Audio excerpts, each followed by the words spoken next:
On most days, 13-year-old David Saley puts on his boots and makes the short walk to his local football field. And it's not just any football field. This pitch in the Claratown slum in Monrovia holds mythical status amongst Liberians. 40 years ago, Africa's only ever winner of the FIFA Ballon d'Or, George Weah, did exactly what David does now. He grew up playing on this pitch, dreaming of becoming a professional footballer. But in July last year, David, or Pogba as he's known, had to put his dreams on hold because of the Ebola outbreak. Transmitted through bodily fluids, including sweat and saliva, the disease had spread quickly. Precautionary measures were put in place, and any kind of football was banned. The National League was suspended. Thousands of people died across the country, and Claratown was badly affected. Michael Tiberson is a local community leader. There are not too many Liberians who want to talk about Ebola because of what it has done to them. Yeah, what Ebola has done to them. It emotionally affected us, psychologically, and it played on people up to now. People just can't imagine that they lost their loved ones, their parents, their children as a result of a sickness, a disease, a virus unknown to us.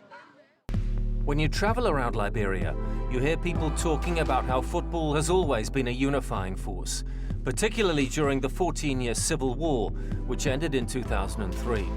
The ghost of that conflict is still felt. 1% of Liberia has electricity, and an estimated 2/3 of the population live below the poverty line. Football offers respite, and looking for something to celebrate, the people focus on the national team. The players, most of whom live abroad, know this and feel an added responsibility when they return. During the Ebola crisis, striker William Jabor supplied food to his countrymen, including footballers, who weren't being paid because of the outbreak. Some people lost all of their families in just a moment, you know. It's a big blow, you know. So we fear for them, and actually, it broke my heart, you know. But we have to keep the inspiration up, you know. We have to motivate them. We have to give them something to believe in, to show that, yes, we are here and we are all Liberians, we are one. Liberia's last recorded case of Ebola was in July this year, while football had returned to the schedule in March after 8 months' absence.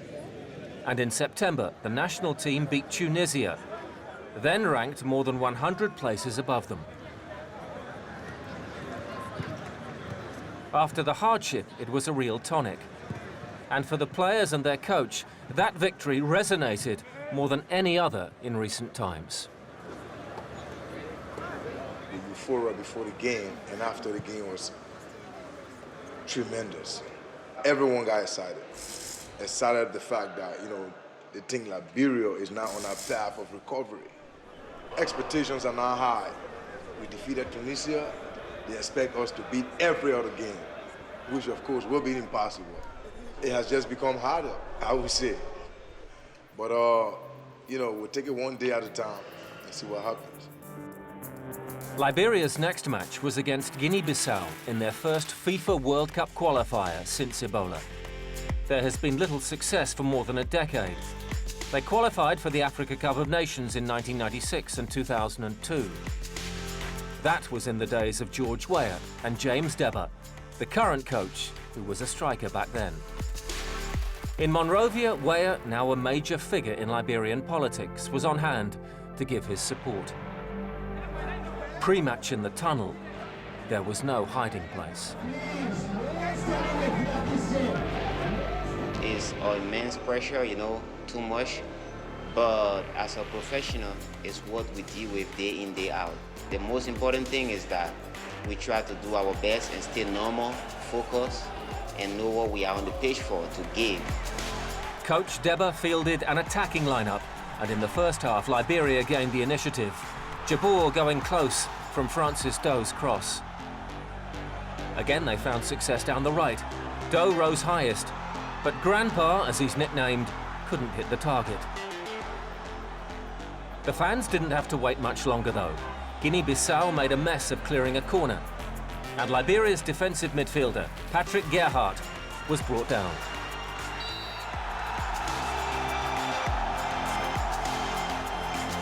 Jabor, who plays in the Spanish second division, made his first contribution to a two-leg tie that would become of major significance to him. Liberia 1-0 up. They'd controlled the first half. But after the break, they relaxed. They rarely looked troubled until their goalkeeper, Salih Swen, blundered. Maledou Reld Anido stooped to equalise. 1-1, and that's how the first leg finished. However, in the return game, Jabor scored his nation's first ever international hat-trick. Liberia won 4-2 on aggregate to earn a second round tie with African champions Côte d'Ivoire. It's a wonderful opportunity, but the coach is realistic. The possibility of reaching the World Cup, for me, is far-fetched. For now, we don't have the caliber of players that can take us to the World Cup. We're still building a team. We're still in the process of building a team. We're trying to look for Liberian players in the diaspora. I'm thinking about trying to structure a team, a competitive team for tomorrow. Back in Claratown, the talented Pogba hopes to be part of the Liberia team of tomorrow. In the likes of William Jabor, he now has new idols to emulate. And with no Ebola and peace in the country, all hope that Liberia now has the platform for a new and positive stage in its football development.